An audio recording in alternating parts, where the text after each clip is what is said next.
I think the most important thing for me in a game like yesterday is the way we came out in the second half and really competed. Showed a lot of character. Indiana played really hard and really competed in that first 20 minutes. They were for whatever reason, a step faster.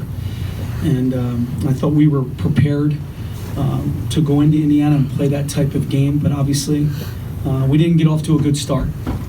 I was pleased with the last part of the first half where we competed back, and then we really came out and played hard and together, and the ball went in for us.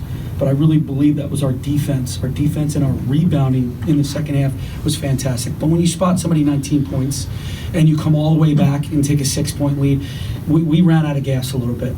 And we hung in there, became a grinded out there for a little while. We hung. We turned the ball over, gave up an offensive rebound. We missed some free throws. We missed some layups, things that during the run, we were making. So what I take out of it, tough game, really good team at home. Keep getting better. We got to keep getting better. Even the 8-game win streak, I was telling you, we got to keep getting better. I knew there was still room for improvement, and now you kind of see it over the last 2 games.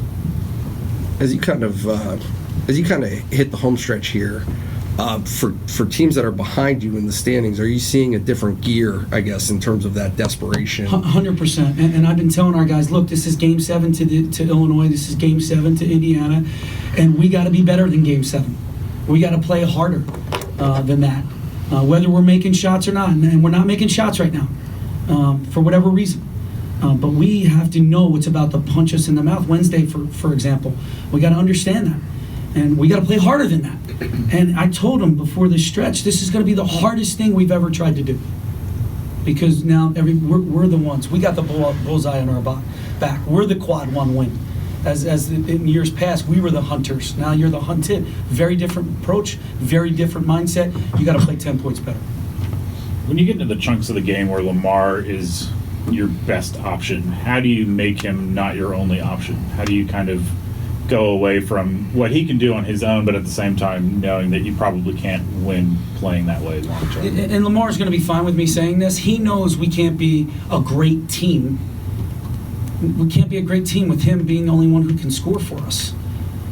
We were fortunate one game we got to win, but we can't. It can't be consistent. He needs help, and we need to share the ball. 5 assists, 14 turnovers. That has not been our formula all year long. Again, give Indiana credit, right? They took away the space. They took away our shooters. They played very good low post defense. So we have to learn from what Indiana did and Illinois did, and be able to go from good to great. Because he can't do it. He can't carry the program on his back. He needs help, and we need to share the basketball. We're a much better team when we have 3 and 4 guys in double figures.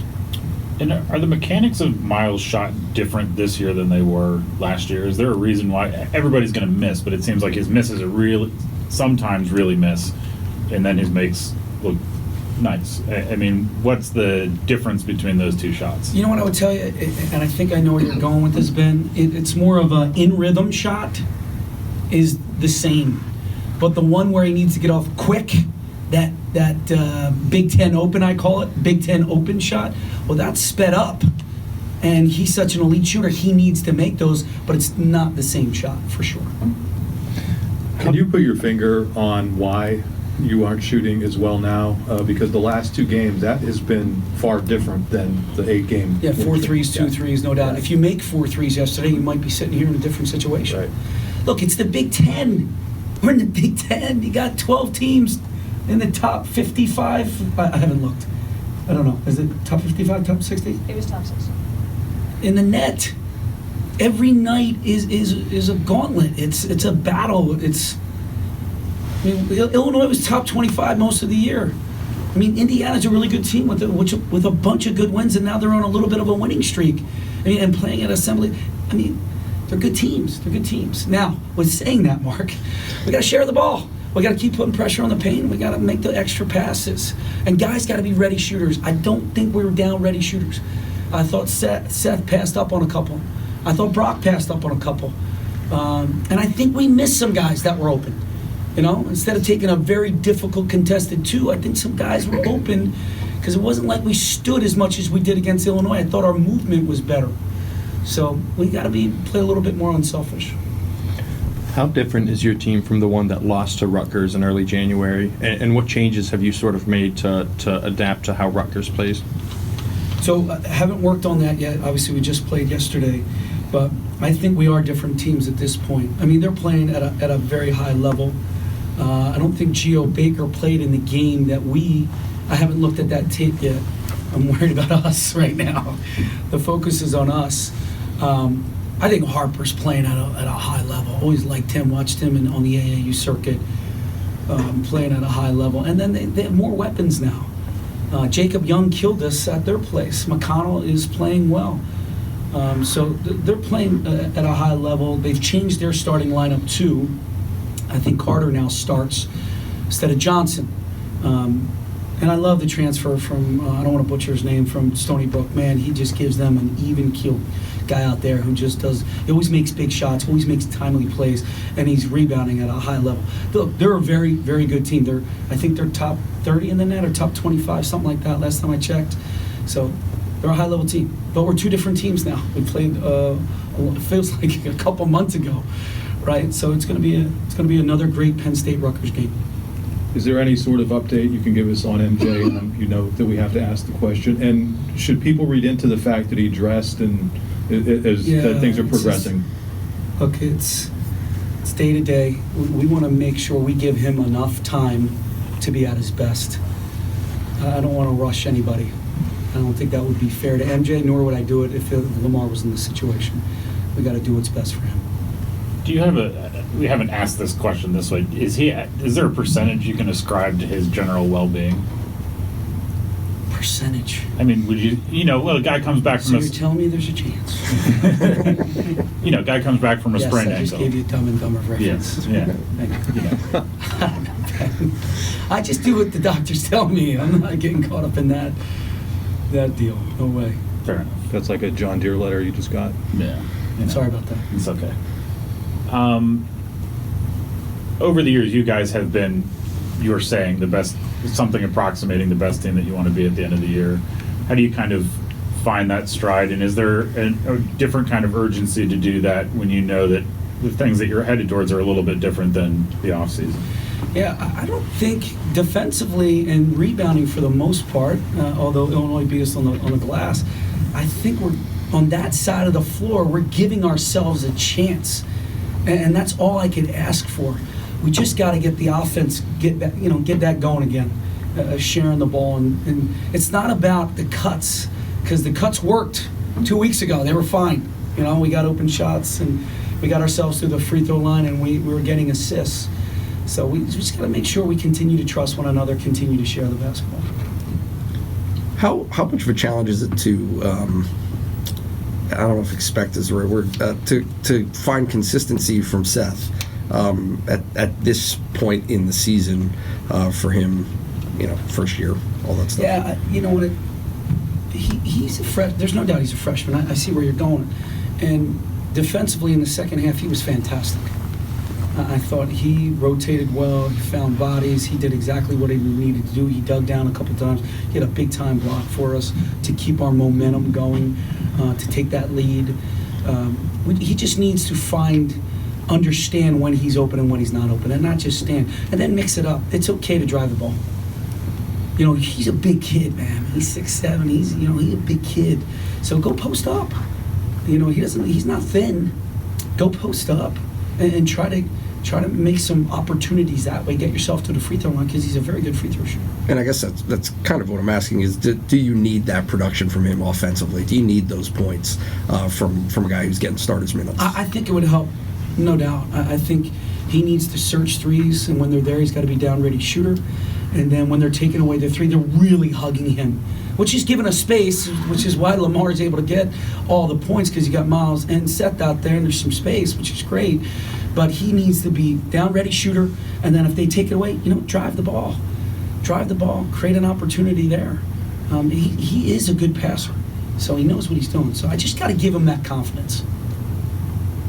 Are there We've seen Jamari on the court for the last couple of years, progress and develop, but are there specific things in his development just in the day-to-day that you've seen that have impressed you, and what exactly are those things? His leadership is not on the court, or it is on the court, but he's fantastic in the locker room. You could hear his voice nice and loud yesterday. He has a big-time steal late in that game. He really disrupted Green in the second half. His percentages this year are much better than, overall, he's 44% from three. In the last 5 games, he is shooting at 50% from three. His assist-to-turnover ratio is fantastic. A little bit over a 2-to-1, closing out on a 3-to-1, specifically over the last 10 games. So he's doing some really good things for us on the floor, and he's opportunistic when he's looking for himself to score the basketball. Keep setting the table, keep disrupting the opponent's defense. But for me, this year, his growth is his leadership. He is very loud in the locker room on the court. And we were just talking to John earlier, and he said that, obviously moving with Jamari and all of that, but on the court, he represents everything that Penn State basketball stands for. Is that something that you would echo? He embodies everything that Penn State basketball is about. Toughness, dives, charges, all the little things, doesn't need the headlines. A total selfless basketball player. He makes winning plays, and our guys love him, and they're going to follow him. Sometimes you can watch film and feel like, clearly because I'm doing it, but you watch film, maybe your makes mask something, or your good turnover that goes your way masks something. When you watch film, do you feel like you're just losing because that's what happens sometimes, or do you go like maybe some of the things that we're good at have masked errors or mistakes that we have to improve on? Is there sort of a balance between we won in spite of something, or sometimes you just lose? Probably. Sometimes you just lose. All right, how's that? I'm not going to give you a politically correct answer. Sometimes you just lose. Illinois, they get the carom that goes straight down. He takes a deep three, and it just barely hits the rim and goes straight down, and they can come in and dig it out. That's unlucky. That's on a night where we didn't shoot the ball well. Give Illinois credit for that, but it's unlucky. And then some plays yesterday, Lamar goes for a dunk. It goes over what are the chances of it going over the backboard? I've never seen anything like that. So, and it was still a 5-point game, or 6, but it was 2 possessions. Some things sometimes are just unlucky, and the bounce doesn't go your way. I do think, and I was saying to you guys during the 8-game win streak, that we can get better. So I'm watching the film, I'm dissecting the film, and I still see little areas that we can improve. So that's the second part, I would say, that I could see. And sometimes you're making shots, so it does mask some of the minor things that you have to clean up. I think I know the answer to this, but I'm going to ask you anyway, just to hear you say it.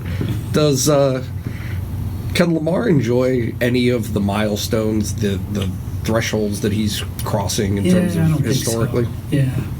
I wish he could. And I'm going to talk to him about staying in the moment, staying present, enjoying this journey. Look, guys, I tell these guys before every game, every time out, hey, have fun, enjoy this moment, make a memory. Try to appreciate what you've done to this date and what you're about to do moving forward. But he's got to find it. Like, I didn't think he enjoyed that game yesterday. He wanted to win it so bad.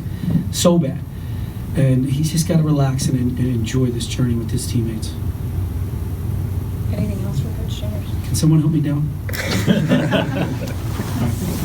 We're still calling.